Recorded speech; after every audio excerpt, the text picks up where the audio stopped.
Today's video, Congress implies UFOs have non-human origins.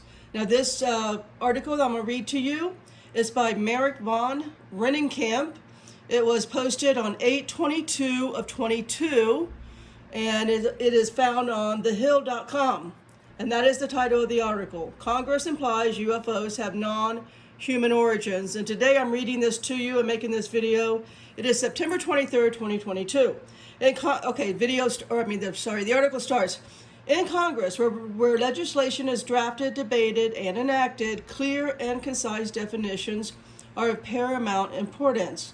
As military air crews increasingly encounter UFOs, lawmakers recently made several striking revisions to the definition UFO. Key among them, the explosive implication that some UFOs have non-human origins. Non-human origins. Can you follow that? As first reported by researcher Douglas Johnson, a draft bill approved unanimously by the Senate Select Committee on Intelligence rebrands UFOs as unidentified aerospace undersea phenomena, expanding the definition to include objects in space, under the ocean, significantly broadens the scope of muscular new office tasked by Congress with investigating UFOs. The revised definition also includes transmedium. That's a new word. Transmedium objects, which according to lawmakers transition between space, the atmosphere, and between the atmosphere and bodies of water. In short, members of a key national security focused committee believe that objects of unknown origin are demonstratingly remarkably advanced technology by moving seamlessly between space, air, and water. Wow. A report accompanying the legislation notes that transmedium threats to United States national security are expanding exponentially. It strains credulity to believe that lawmakers would include such extraordinary language in public legislation without compelling evidence. Perhaps members have seen the classified sensor data that prompted former President Trump, Director of National Intelligence, to state that UFOs exhibit technologies that we don't have and that we are not capable of defending against.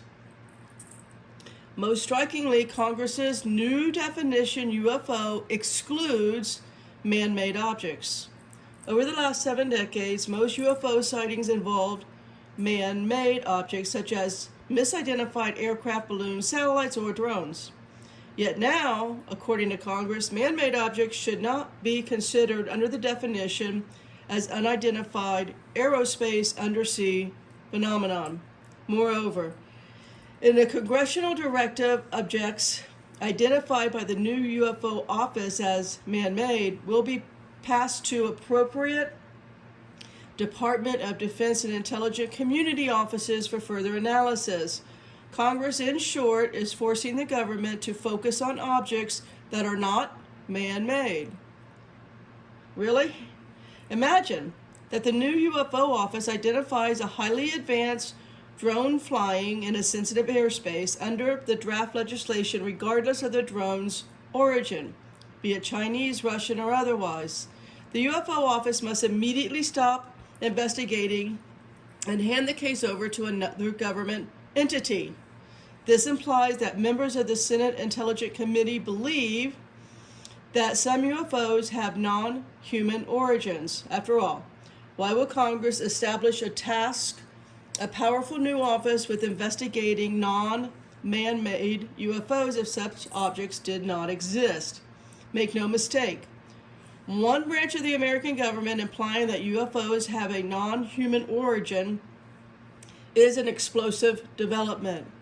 It also is part of a remarkable shift in the officials' attitudes toward UFOs. In the late 1940s, early 50s, many senior government officials believed that UFOs had interplanetary origins, but a series of still unexplained encounters in the summer of '52 sparked Cold War national security fears among defense and intelligence agencies. As a result, the U.S. government initiated a campaign to debunk and discredit all UFO sightings, no matter how credible. For decades, officials mocked any suggestion that UFOs had extraterrestrial origins. Not anymore. It's a new day.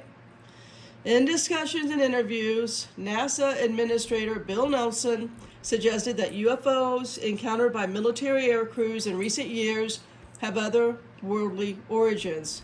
NASA, it should be noted, is proceeding full force on an unprecedented scientific study of UFOs. Former CIA Director John Brennan stated that UFOs might constitute a different form of life.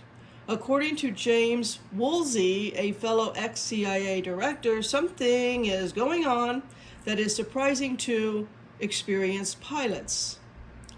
As Top Gun trained aviators remain convinced that they observed objects not of this world.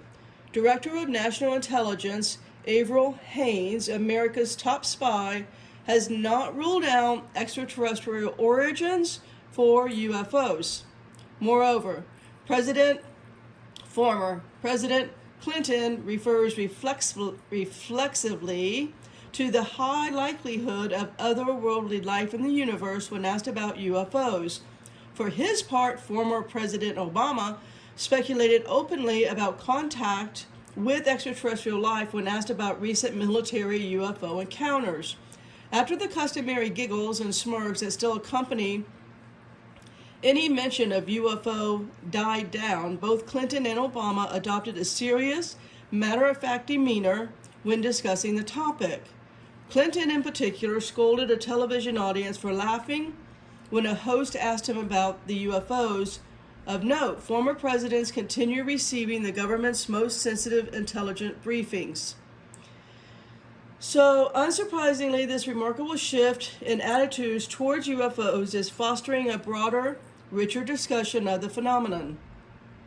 Comedian and political commentator Bill Maher, for example, recently theorized that UFOs are intentionally revealing themselves to fighter pilots. He may be onto something. The geometrically reconstructed flight path of a well-known 2015 UFO encounter off the U.S. East Coast indicates that the object reacted as a Navy fighter jet attempted to sneak up behind it. Importantly, the object's movement did not suggest hostility as much as a desire to be observed by the aircrew, which ultimately flew right up to the thing. A UFO involved in the now famous 2004 Tic Tac incidents appeared on radar at the precise location of a rendezvous point known only to a small group of aviators and radar operators. 10 years later, two fighter jets nearly collided with the UFO hovering at the exact location and altitude of an entrance point to a military training range. To Maher's point, some UFOs appear to move and position themselves in ways that make their presence obvious to nearby military air crews. With Congress openly suggesting that UFOs have non-human origins, this behavior is particularly intriguing. And then it just has the name of the writer here. Merrick von Rennenkamp served as an analyst with the U.S. Department of the States Bureau of International Security and Non-Proliferation, as well as an Obama administration appointee at the U.S. Department of Defense. All right, so there you have it. Finally, the government is saying it's non-humans. What are they, guys?